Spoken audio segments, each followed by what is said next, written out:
Ականությունից մեզ զրկած այդ թուրքերի հետ մենք ինչ է պետք է հաշտվենք եւ եղբայրանանք եւ ասենք ամեն ինչ մոռացել ենք անցյալում կամ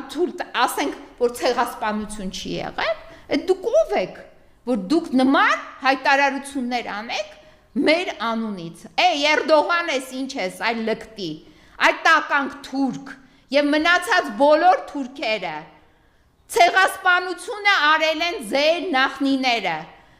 Բոլոր կառավարությունները, Օսմանյան կայսրության այդ Սուլթան Համիդից սկսած, այդ երիտուրքերի եւ ձեր Քեմալ Աթաթուրքի, այդ դու գիտեք դրա գերեզմանը ջարդ ու խուրդ չենք անելու, այդ հուշարձաններ եք դրել, չգիտեմ ինչեր եք դրել, որ գնում եք գլուխ եք խոնարհում, ձեր ոչ մեկ դրոշն ենք վառելու, գալու ենք դրանք էլ ենք ջարդ ու խուրդ անելու, եւ այդտեղ պարզվելու է հայկական դրոշը, արեմտահայոց իղձ